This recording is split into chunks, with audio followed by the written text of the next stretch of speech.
Oi, oi, oi, minha gente boa, Deus os abençoe. E aqui no TikTok eu mandei tirar todos os comentários, porque eles não servem para absolutamente nada. Eu não consigo ler, nem tenho tempo para ler. Nada do que vocês escrevam em nenhuma plataforma eu estou pensando de maneira muito séria no que eu estou falando. E infelizmente tem gente que vem só para dizer, olha lá um balão, um monte de tolice. Aqui no Instagram, Caio, tá entrando. E aí tem gente muito boa que vem só para fazer bons comentários, mas no meio de 100 sempre tem um ou dois que são os mais obsessivos e adoecidos de cabeça, de mente, que ficam só repetindo as mesmas besteiras. E aqui tá subindo, viu, Caio? Então, por favor, vem aqui e mata comentários, porque eles só servem para fazer vocês se distraírem. Ao invés de prestarem atenção no que está sendo dito, ficarem lendo o que qualquer ser idiótico vem e fala, só para criar perturbação, porque são espíritos de uma casta estranha, diferente, de uma certa malignidade distrativa. Então, e ao mesmo tempo em que eu digo isso, essas pessoas já me servem de ilustração para eu continuar o que estava falando e prometi que continuaria hoje. Só que nós que tínhamos trabalhado a questão do jovem possesso em Marcos 9, até aqui, do verso 14 ao verso 29, hoje nós vamos voltar direto para Mateus e usar o texto na sequência, que é a mesma sequência da cura do jovem possesso, mesmo episódio. Em Marcos ele é apenas um pouco mais dilatado e detalhado, mas aqui na conclusão dele em Mateus, a conclusão é mais explícita, mais esclarecedora do que a que a gente tem em Marcos capítulo 9, do verso 14 ao verso 29. Ou seja, uma vez que Jesus repreendeu o demônio, lá no sopé do Monte Hermon, depois de ter descido no monte chamado da Transfiguração, que é muito certamente o Monte Hermon, e o demônio saiu do menino epilético possesso, era uma conjunção de fenômenos que o atacava. Você que chegou aqui caiu de paraquedas, se quisesse contextualizar, como eu repito toda hora, eu estou falando desde janeiro de 23 em Mateus. Então tem 1 ano e 12 meses praticamente, vai fazer 2 anos no final, daqui a alguns dias. Então, para você que não ficar perdido aí, tem o YouTube, para você acompanhar, se atualizar desde Mateus capítulo 1, verso 1, e eu não vou mais falar nisso. O fato é que Jesus repreendeu o demônio e o menino ficou curado. E aí, foi aqui que nós paramos ontem, na nossa descrição, na nossa exposição factual do texto com as aplicações espirituais, psicológicas, sociológicas, simples, mas quem vai observando vai abrindo portais de entendimento, de verificação, de compreensão. Para quem vem querendo aprender, quem vem querendo conturbar, fica fazendo parte daqueles espíritos da conturbação, que são os espíritos que estavam presentes aqui quando Jesus desceu do Monte da Transfiguração. Ele desce com Pedro, Tiago e João, quando chega lá embaixo, de manhã cedo, tem os espíritos da conturbação, as castas da conturbação, provocadas por alguns diabos com um doutorado teológico, que eram os escribas, que estavam lá atiçando, provocando dúvida, incredulidade, como eu falei, desde quinta-feira passada e anteontem e ontem. E agora, de novo, repito. esses espíritos da conturbação. Quem é que tinha ficado lá embaixo? 9 discípulos, apóstolos de Jesus, que não subiram com ele, porque ele foi seletivo, levou só Pedro, Tiago e João. E também um grupo de doutores da lei, que tinham vindo de Jerusalém, já estavam há algum tempo andando, fazendo um núcleo duro de oposição a Jesus. Fanáticos, diábolos, divisores, satãs, que significa antagonistas, opositores. Tudo isso em pessoas humanas fazendo papéis diabólicos, satânicos. E dividindo os espíritos. Como eu disse ontem, fizeram o coração de um pai sofrido. E ontem eu falei bastante da figura desse pai, comecei com ele, inclusive, tá aí no YouTube. Do filho, esses dois que eram o dependente e o codependente, que tinham virado um só na sua agonia, perderam completamente a esperança, especialmente o pai, que tinha ido lá atrás de Jesus, tomado de esperança, ou agora totalmente desvanecido disso, por causa dos teólogos, tirando a fé, gerando questões. Esses caras aqui não têm preparação, nem foram para a escola rabínica. Como é que eles vão expulsar demônios como se os rabinos de Israel entendessem disso? Entendiam de nada. Eram instrumentos de Satanás frequentemente de bom grado, porque não tinham discernimento nenhum. Então, os sofredores, o pai e o menino, perderam a esperança. Os escribas, os doutores da informação teológica eram os grandes patrocinadores desse espírito de divisão. Os 9 apóstolos que tinham ficaram em estado de discussão, de briga. Como é que você vai expulsar demônios num caso tão grave, conforme a anamnese que Jesus fez com o pai do menino, tão antigo, desde a infância, tão encruado, tão sindrômico, uma conjunção de fenômenos. O garoto tanto era epilético, quanto tinha tido consequências disso em alguns dos seus poderes de sensorialidade. Ele ficou incapacitado na audição, gradativamente até parar de ouvir, e, portanto, foi perdendo também a capacidade de comunicação, de fala, estava surdo e mudo. E, além de tudo, os ataques espirituais oportunistas que vinham sobre ele queriam matá-lo o tempo todo, destruí-lo há anos, desde pequenininho. E o pai virou codependente dele, sofrendo. E os espíritos o jogavam no fogo, ele vivia todo queimado, na água, salvo de afogamentos dezenas de vezes.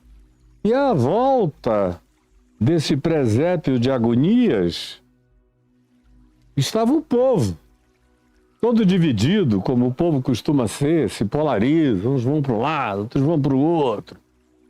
Você quer saber quem tem espírito de massa, de manada, e o povo, praticamente todo ele tem, com algumas raras exceções, é uma grande manada para manipulação religiosa, política ou de qualquer outro interesse marqueteiro de fenômenos de condução de grupo. O alvo prioritário é a manada do povo, que vão em muitas direções. Onde quer que tenha barulho ou confusão, corre todo mundo, porque eles são atraídos uns pelos outros. Tem gente lá, corre todo mundo para lá. Criou-se essa conturbação pavorosa. Aí, no meio disso, está o pai do garoto, sofrendo, esperando Jesus a noite inteira, que não descia, em estado de transfiguração lá no alto do monte, com o testemunho de Pedro, Tiago e João, quando descem de manhã cedo, o coração daquele pai já estava esvaziado. O coração do filho nem existia mais, de tanta agonia e impotência e pânico. Os 9 apóstolos que tinham ficado lá estavam perplexos, porque eles mesmos que já tinham expulsado demônios sob o comando de Jesus, quando Jesus os enviara e já os havia enviado em diversas missões, de maneira solitária ou de 2 em 2, e eles voltavam alegres, dizendo: até os demônios se nos submetem pelo teu nome. Como a gente vê aqui em Mateus 10, 11, já tinham tido essa experiência, mais de uma vez. Estão agora chocados, porque pela primeira vez eles não conseguiram expulsar aquele demônio e aquela conjunção fenomenológica que fazia parte do composer de agonias da vida daquele rapaz. E aí disseram: o que aconteceu? Só foi Jesus subir o monte e nós ficamos esvaziados da graça, do poder, da autoridade dele. E os teólogos acadêmicos judeus estavam felizes, esfregando a mão. Conseguimos anular, olha só como esses discípulos não têm vida própria longe de Jesus. Se Jesus não estiver aqui com eles, eles são todos de Araque. Bastou a gente trazer algum tipo de dúvida, de conturbação, de alegações, de atribuição de ignorância a eles, eles não conseguiram fazer mais nada. Enquanto Jesus está aqui, a gente tem problemas, mas no dia em que Jesus não estiver mais, esses caras aqui a gente anula. A gente muda. Eles são cabeça fraca também, esses apóstolos. Aí vem Jesus, conforme ontem detalhadamente eu expus, está aí no YouTube, e liberta. Não é algo simplista, tem elementos intrínsecos e de meticulosidade que quem quiser saber vai pesquise lá, que está tudo gravado. Então, liberta o garoto e o pai do garoto daquela agonia e despede todo mundo e vai para o lugar onde ele estava, na Galileia.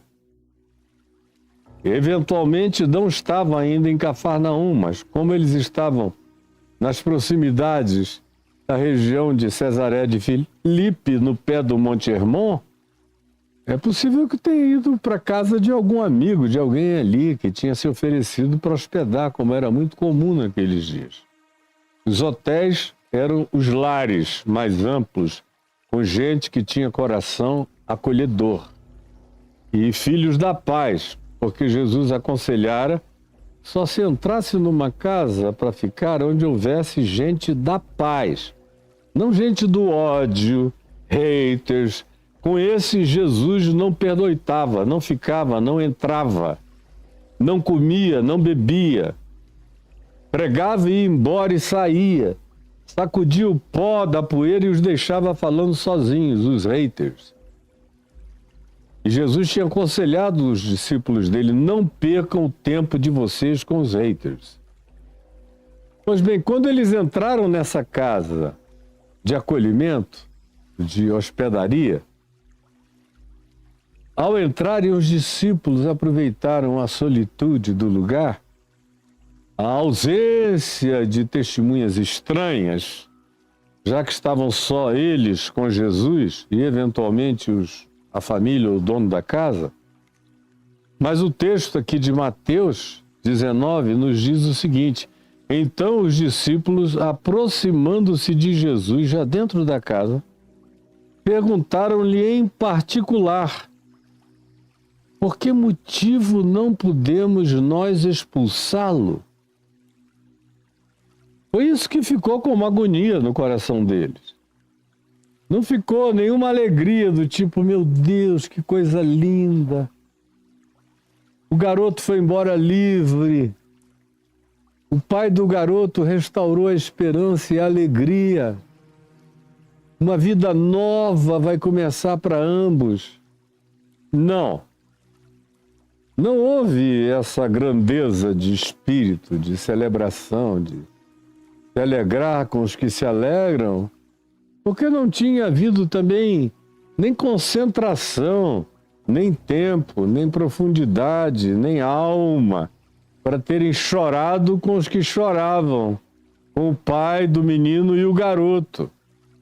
Por que que não houve esse tempo? Porque os teólogos de Jerusalém, os acadêmicos da incredulidade, é o nome da nossa escola de samba, aqui, acadêmicos da incredulidade, estavam ali, perturbando, relativizando tudo. E Jesus detectou isso de cara quando desceu e olhou para aqueles doutores da lei que ele conhecia muito bem, sabia ao que vinham, como vinham e como vinham carregados de um espírito maligno. Eles mesmos eram uma casta horrorosa. Era uma casta que perseguiu Jesus o tempo todo, quase.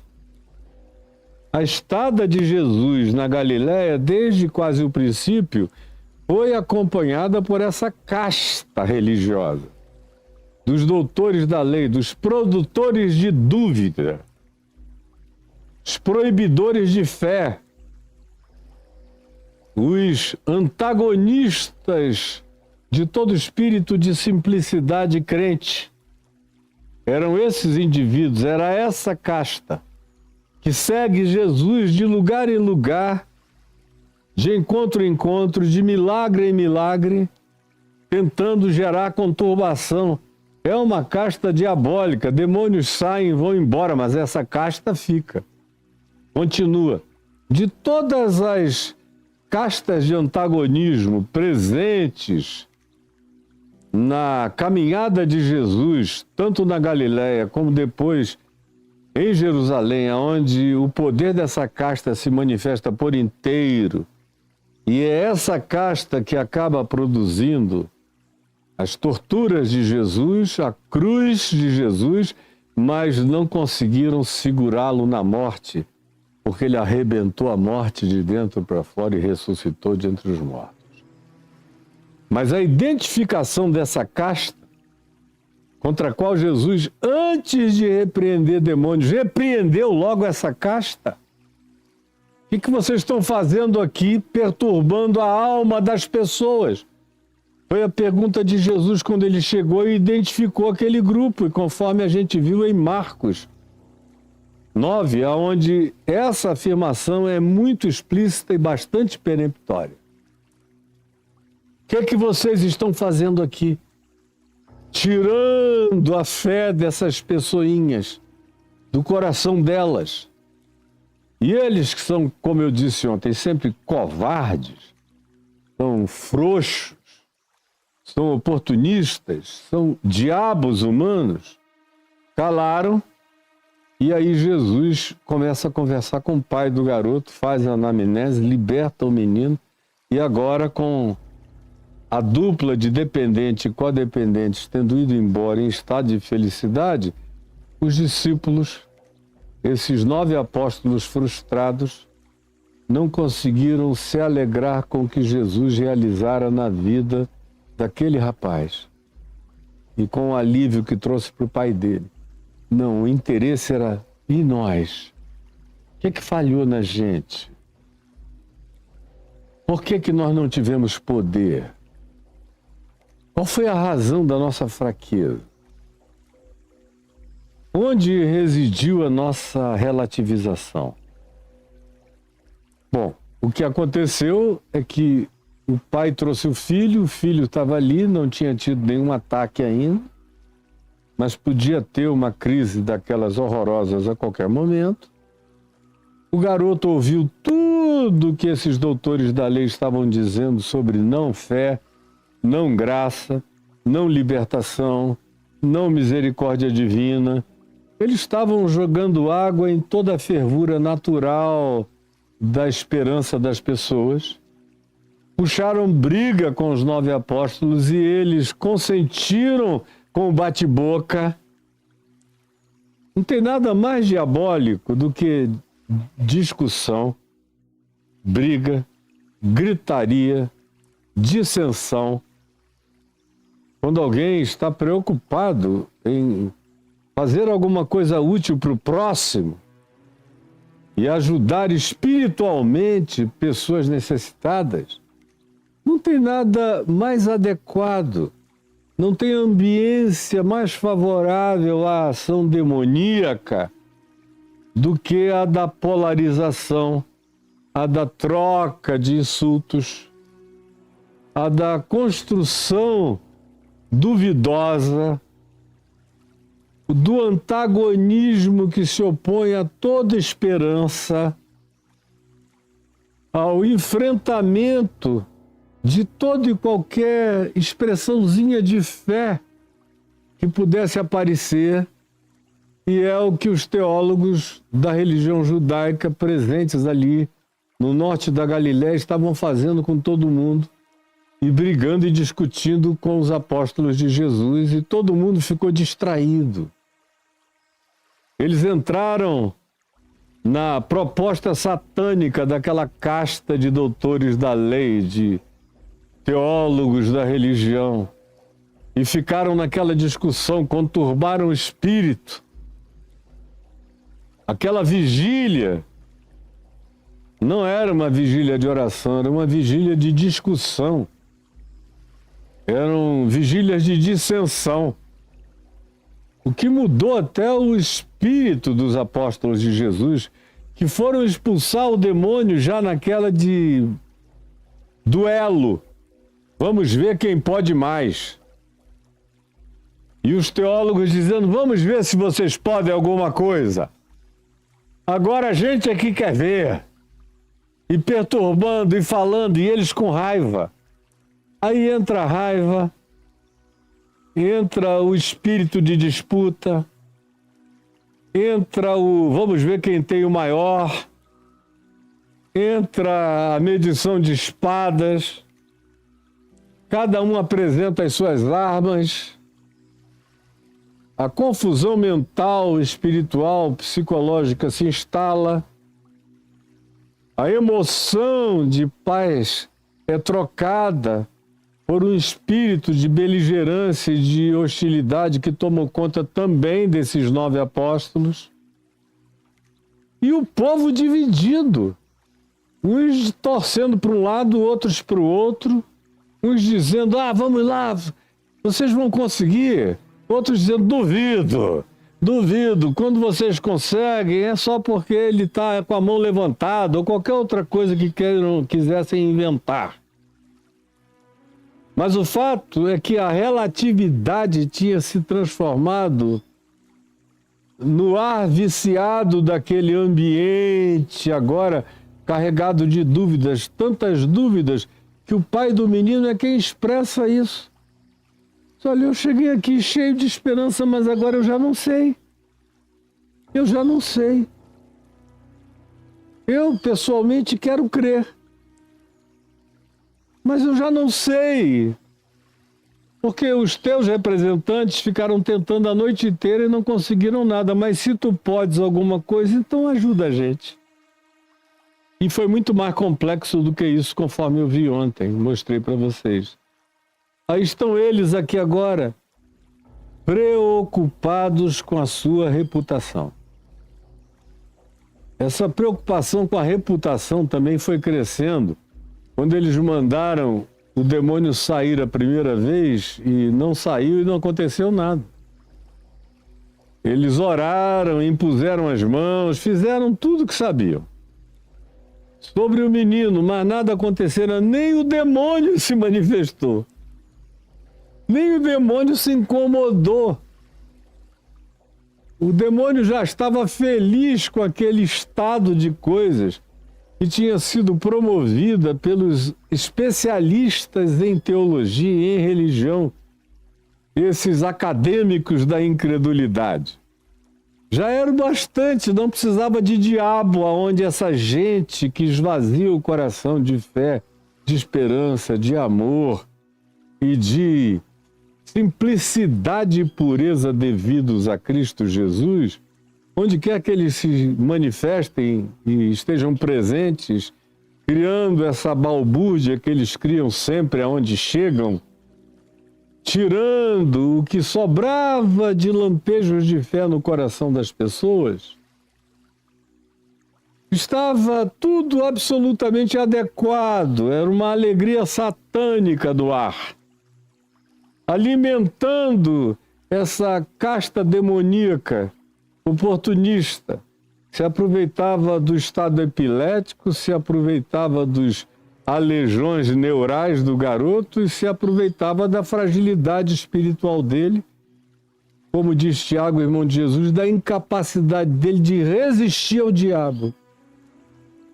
Como Tiago diz, resisti ao diabo e ele fugirá de vós. Resistam ao diabo e ele foge.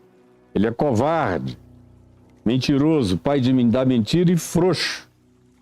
Quando ele encontra um espírito que o resiste, seja quem seja, até quem não sabe do nome de Jesus, mas o diabo não aguenta amor de mãe, sincero e verdadeiro, protegendo um filho. Amor de pai, quando é sincero e verdadeiro, nos nossos dias é uma raridade, mas ainda existe. O amor do conjunto familiar, se negando a aceitar qualquer que seja aquela intervenção e se unem. O amor tem um poder de criar barreiras, campo de força espiritual, de impenetrabilidade, de resistência para o diabo. E ele tenta onde tem amor, ali há Deus. Invocado ou não, sabido ou não, ele está presente. Mas não era o caso. O pai do menino tinha ficado pior do que antes agora, porque ele tinha colocado todas as suas expectativas no encontro com Jesus que ainda não tinha acontecido. E os apóstolos não tinham conseguido libertar o filho. E o filho estava lúcido, mas profundamente arrasado. Ele sabia qual era a sina, qual era o karma do sofrimento que ele carregava desde sempre. Ele não se conhecia a não ser naquele estado, já por mim descrito dezenas de vezes nesses dias. Mas os apóstolos estão, sobretudo, preocupados com a reputação deles. Por que que a gente não conseguiu? Não tem no coração deles aquela alegria mínima de dizer: graças a Deus, tu chegaste e tu libertaste. Graças a Deus. Não, a primeira questão é: e nós? Tem um ego presente aqui. Tem uma vontade de não ser desrespeitado, desmoralizado, desconsiderado. Não interessa que Jesus chegou e libertou. Interessa que eu estava lá e não consegui. Então não há glória absoluta para o nome de Jesus. Há uma tentativa de compartilhamento de glória e de poder espiritual com o nome de Jesus, mas que vindicava, autorizava, validava, ungia e gerava a melhor das impressões se eles tivessem conseguido expulsar aquele demônio na vida deles, discípulos. E a gente não sabe nem o mal que teria acontecido a eles. Preste atenção. A gente não sabe nem o mal que teria acontecido ao coração deles se eles tivessem conseguido expulsar aquele demônio. Eu, por exemplo, dou muitas graças a Deus, porque quando eu estava com 2 anos de fé, expulsando demônios todos os dias, às vezes 3, 4 casos brabos. Vocês nunca nem de longe viram na vida, e não tem nada a ver com esses filmezinhos exorcista, ou não sei o quê. Tem um besterol muito grande também, tem aquele lá, fantasmagoria de terror de 3ª classe. e tudo mais. Não, eu estou falando, quando é verdadeiro, é um negócio chocante. Qualquer ateu sente. Freud iria dizer, eu nunca vi isso antes, nem Jung, nem os principais especialistas, é diferente de doença mental. E tem gente que me assiste aqui que diz assim, poxa, Caio é um cara tão esclarecido, como é que ele também crê nessas coisas? É porque eu peguei nessas coisas e você só foi à faculdade, fez seus cursos e leu 300 livros e ficou achando que entendeu tudo sobre a alma humana, o mundo espiritual, e você é um ser ainda de um reducionismo brutal na sua arrogância de sapiência, de doutor em alma humana, mas não sabe de nada aí. Pois bem, quando eu estava com 2 anos fazendo isso e também orando com doentes e vendo curas extraordinárias acontecerem sob a imposição das minhas mãos e das mãos do meu pai, nós dois juntos, orando nos hospitais, nas casas de família, nos lares dos aflitos e desesperados que pediam para a gente ir lá, acolhê-los, e era um negócio diuturno, sem falar nos que iam às dezenas na nossa casa. E a nossa casa ficou sendo um lugar onde isso acontecia todo dia, várias vezes por dia.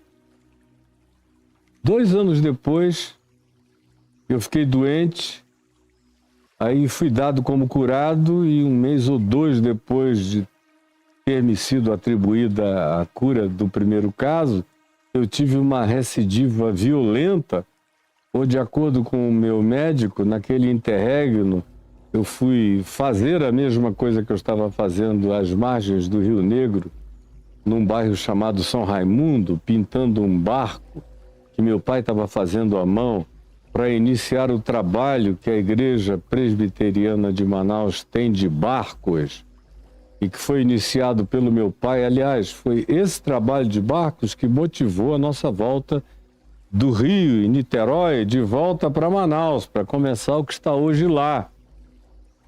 Já há quase 60 anos. E a nova geração nem sabe que aquilo começou com meu pai, nem por que começou com meu pai, e que se não tivesse conversado com ele, não teria nada até o dia de hoje. Mas as gerações vão mudando e a ignorância vai tomando conta da mente de todo mundo. Pois bem, e aí eu fiquei doente e foram me visitar, porque o caso era sério, queriam me hospitalizar, era tão sério que eu fiquei 1 ano inteiro praticamente só me levantando para ir pregar aos sábados e às quartas-feiras e voltava para a cama, porque eu não podia fazer movimento, porque o meu fígado estava se liquefazendo. E o pavor médico é que aquilo desenvolvesse para alguma coisa que ele temia que me matasse. E eu sendo medicado com todas as medicações da época, que hoje em dia são contraindicadas, o que prejudicava ainda mais o meu estado. Aí, de repente, chegam 2 rapazes que tinham se convertido comigo, 2 chilenos. Chegou o Flávio Provost e o Oswaldo Paranguês, que tinham se convertido, especialmente o Oswaldo, comigo lá na minha casa. Eram hippies. Tinham tomado tanto ayahuasca e chá de cogumelo e tudo mais da floresta que podiam imaginar que desse efeitos alucinógenos. Tomaram tanto durante tanto tempo que explodiram úlceras, especialmente no Oswaldo Paranguês, para todos os lados.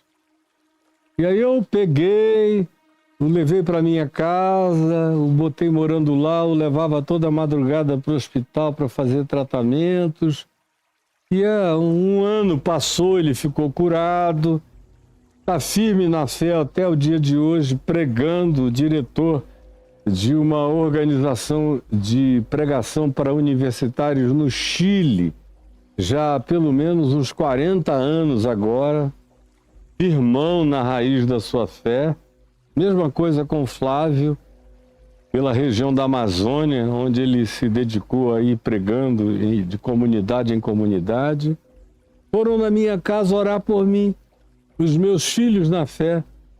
E eu tive uma atitude piedosa, mas ocultamente presunçosa. Eu achei que depois de toda a experiência intensa, que tinha sido amealhada muitas vezes por dia naqueles 2 últimos anos, com a supervisão lúcida do meu pai, em quase todas as ocasiões, e do pastor Israel Guerra em várias delas, ou em algumas delas, eu estava mais do que preparado, porque eu fazia isso sozinho o tempo todo. Dispensava qualquer companhia e ia, desassombradamente, e tudo acontecia, os demônios saíam. E eu vivia num estado cotidiano de jejum e oração. Naquele período inteiro, aliás, nos quase 10 anos iniciais, eu vivia assim. Jejuava um dia, 24 horas, no outro dia eu comia as 3 refeições moderadamente, no outro dia eu jejuava. Foram anos de oração, de jejum. Eu acordava todo dia, 5 horas da manhã, já de joelhos. E ficava ali, de joelhos, lendo a Bíblia, o Novo Testamento. A palavra do Evangelho foi ficando toda decorada dentro de mim, eu estava impregnado daquilo. Quando eu me levantava, depois de ter ficado 3, 4 horas de joelho e lendo a Escritura e orando, eu já levantava como um bólido, cheio daquela alegria do Espírito Santo, e saía atropelando todo o mal. Aí chegam os rapazes lá em casa nesse dia, aí dizem assim para mim: irmão Caio, a gente está vendo que a sua situação está difícil e nós queríamos ungir você com óleo e orarmos por você. E olha qual é a sutileza da arrogância, da presunção oculta atrás da piedade. Como aqui no coração desses discípulos, atrás dessa piedade, de a gente é apóstolo, a gente anda com Jesus, a gente faz o que ele manda, a gente já curou muito doente, muito enfermo. Era mais ou menos o prazo da minha vida, uns 2 anos de experiência acumulada, convivendo com Jesus. Aí chegam os teus filhos na fé. Dentre os milhares, aqueles ali tão carinhosos, com um vidrinho de óleo, queremos ungir você com óleo e impor as mãos. Eu não ia dizer não, porque jamais seria tão idiota de dizer não, mas Deus sabe, Ele que sonda os corações sabe que a minha carinha de piedade, aceitadora, humilde, acolhedora, estava mentindo. Porque no meu coração eu não deixei de fazer crítica, dizer: meu Deus, esses caras são tão presunçosos. Não estão vendo que meu pai está aqui, já me ungiu com óleo e orou e eu não fiquei curado? Amigos meus que me precederam na fé, que são auxiliares da minha consciência, desde que eu me converti, já oraram por mim e eu não fiquei curado. O próprio médico que cuida de mim, que é um homem de fé, piedoso, de oração e jejum, já orou comigo algumas vezes e eu estou aqui. Já vim de um caso para um outro pior no intervalo de 2 meses. E agora com essa perspectiva de ficar quieto, com possibilidade de, não fazendo isso ou transgredindo qualquer que seja o elemento da dieta que me foi prescrita, eu posso ter algo incurável e que me mate no fígado, porque ele está liquefeito, estranho, demorando para o seu processo regenerativo. E eles vêm orar comigo e eu aceitei, mas no coração eu não respeitei. E aconteceu que eles oraram por mim e eu não fiquei curado. Não fiquei curado. E eu fiquei pensando depois naquilo tudo. E depois preocupado com eles, cheguei a dizer, olha, não teve nada a ver com vocês. Tem algo muito mais profundo em operação nisso tudo. A minha convicção hoje é que Deus me deu esse estado de impotência e frustração para me salvar. E falei para vários outros, agora, por favor, não orem mais e nem venham aqui pedir para o Senhor Jesus me curar, porque eu ganhei uma convicção profunda de que no meio de tanto sucesso espiritual, de tanta libertação, de tanta cura, de tanto sinal, prodígio, maravilha, de tanta intervenção sobrenatural, de tanta alegria vinda dos céus, até isso, sem a devida maturidade correspondente, pode fazer profundamente mal. Pode fazer muito mal. E eu tomei consciência de que tinha uma coisa muito sutil crescendo dentro de mim que só consegui enxergar em razão de não ter ficado curado, em razão da frustração. Então deixa eu voltar para o texto.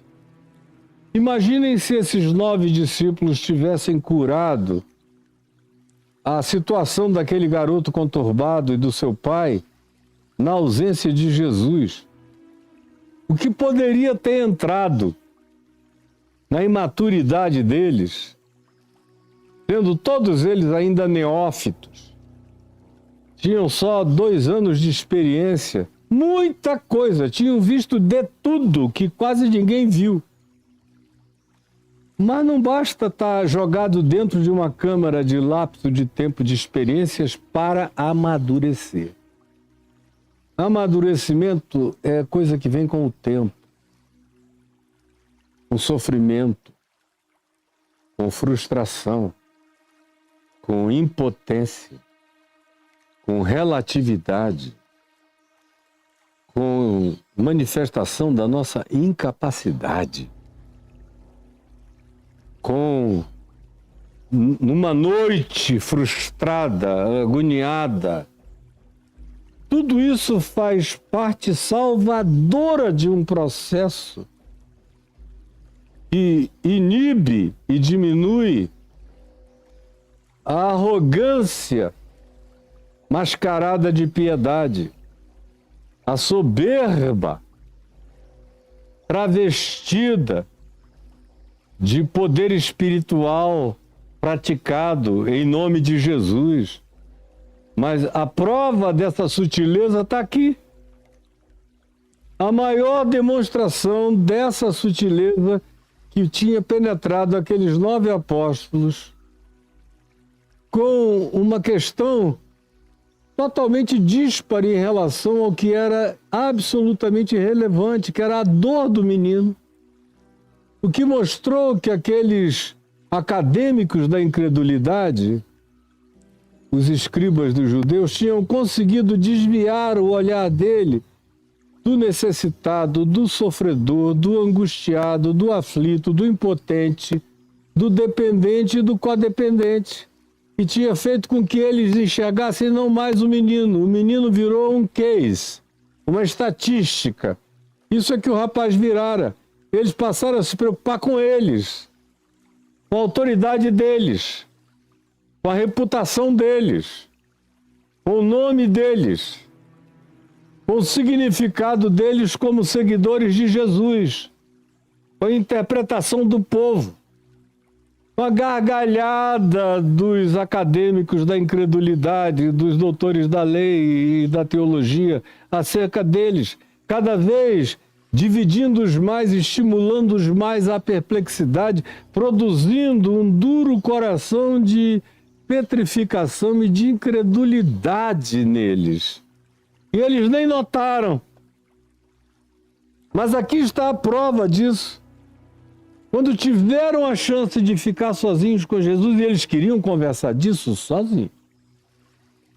Porque eles já tinham passado uma vergonha pública. E agora, eles queriam uma explicação no privado, é claro.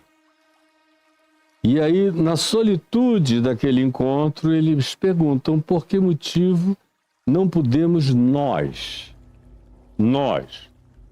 A ênfase é não podemos nós expulsá-lo. Não foi por que que o Espírito resistiu ao enfrentamento. Não, é porque não podemos nós. Eu amo a Jesus, sirvo a Jesus, ando com Jesus, mas eu continuo em primeiro lugar.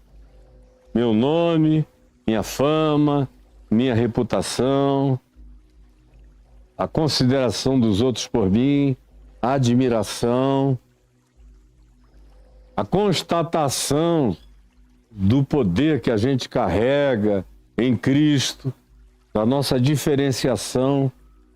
Por que que houve essa diminuição, essa relativização?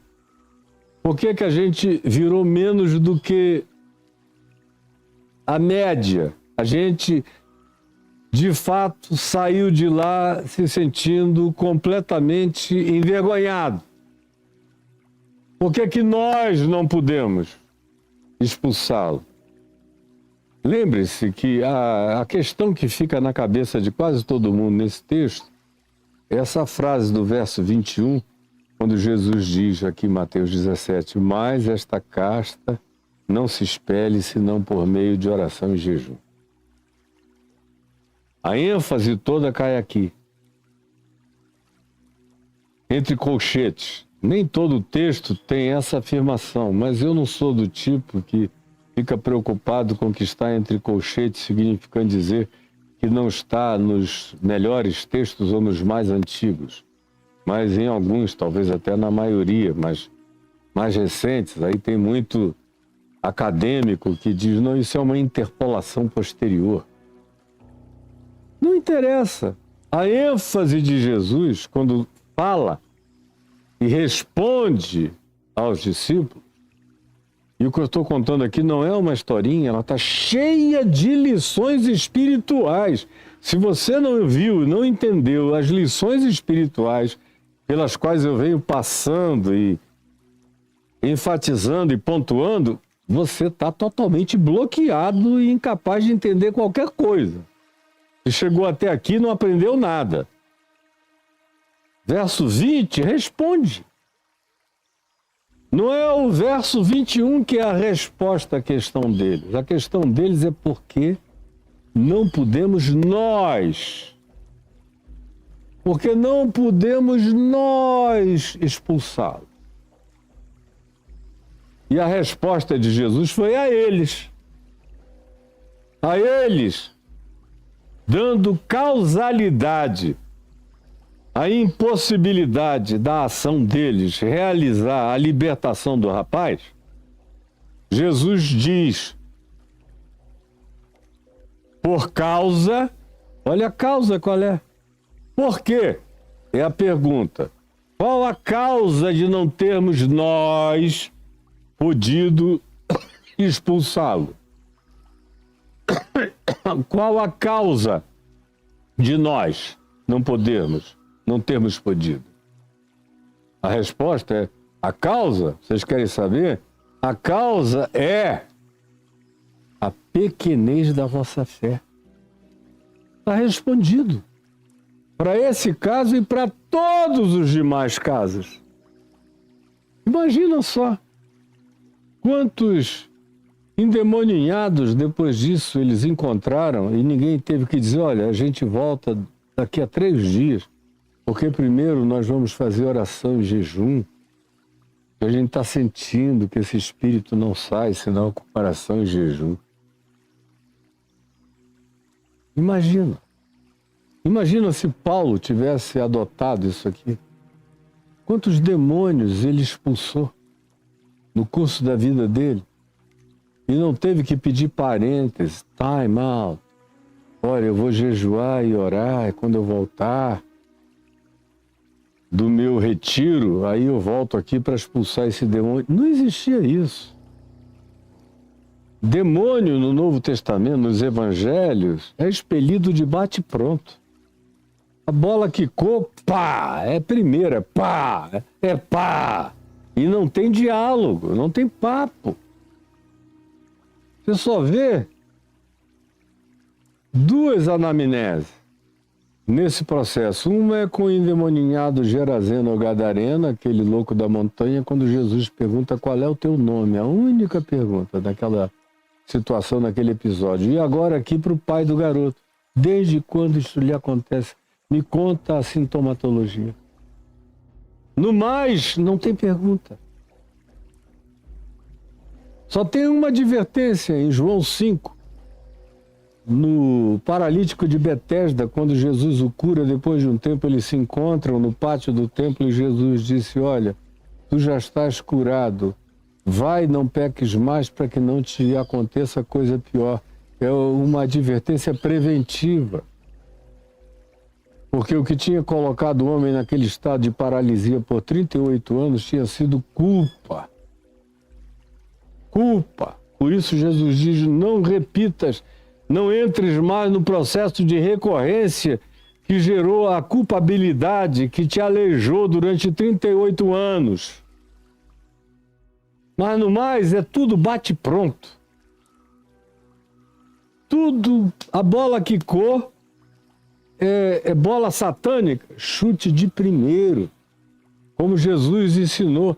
Aí vem o príncipe deste mundo e ele nada tem em mim, eu não tenho papo com ele, não tenho conversa com ele, não tenho discussão com ele.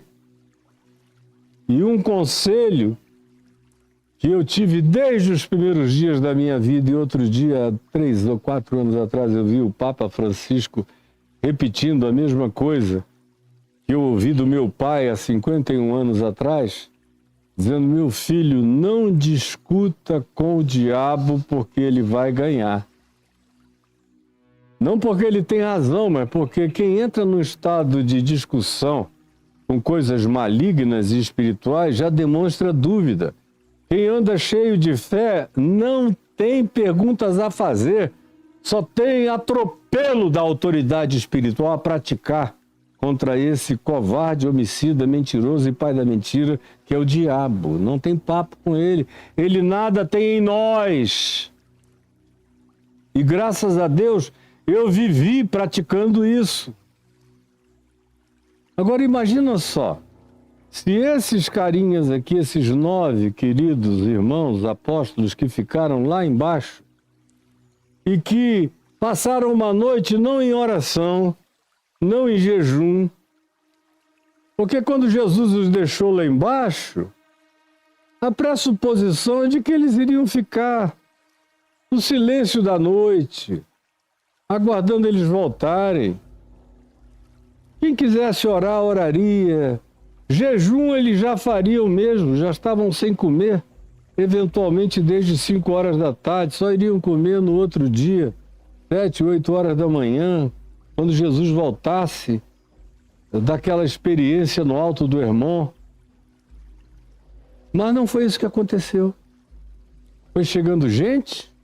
Quando começa a chegar gente, a distração acontece. Você começa a querer saber o que você vai fazer para entreter a multidão.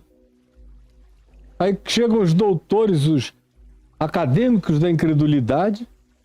Aí começa a discussão e eles passam horas dando temática, oportunidade, papo, admitindo o entrevero, o choque, a gritaria, o tumulto no espírito deles, que ficou todo agitado, que foi se deixando possuir de antagonismo, de raiva, de tentativa de dizer: meu Deus, se eu não fosse discípulo de Jesus, eu jantava esses caras aqui no braço, no cacete.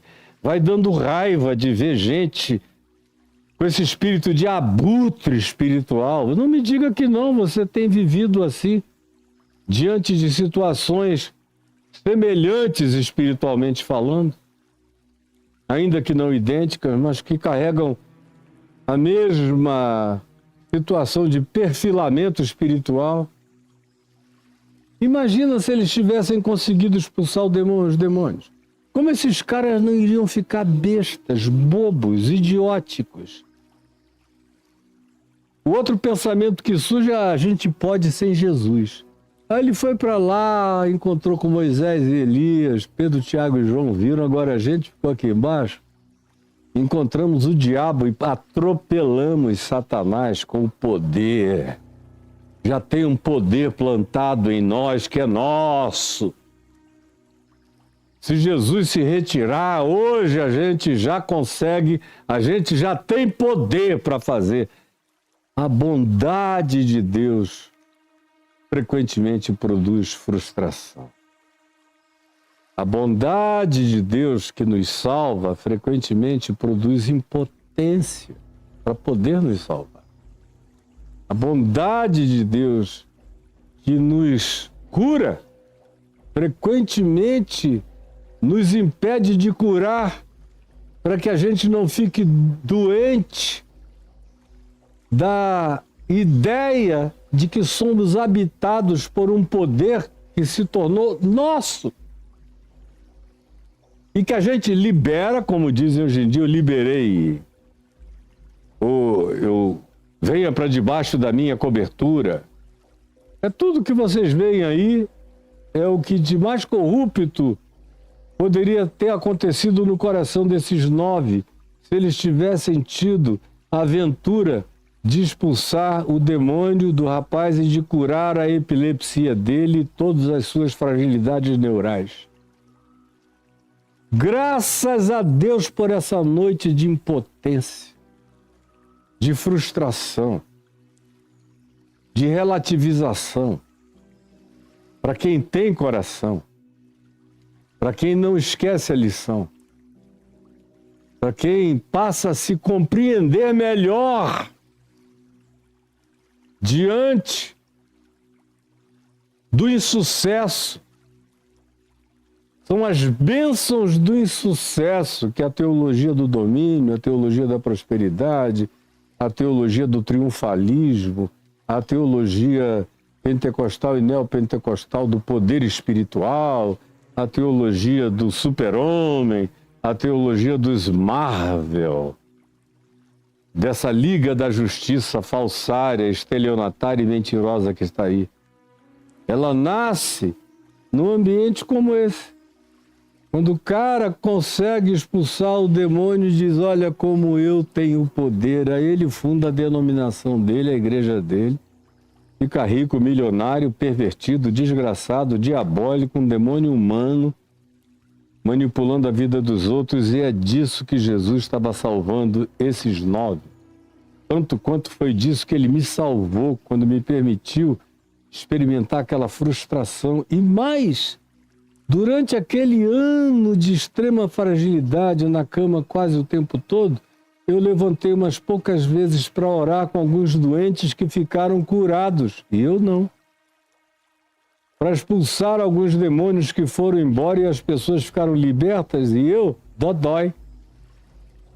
Até me recuperar pelas forças do próprio organismo, com o passar do tempo. Isso é graça divina, para nos salvar do torpor da fantasia, da ilusão, de não vimos a transfiguração, mas nós somos detentores de um poder extraordinário.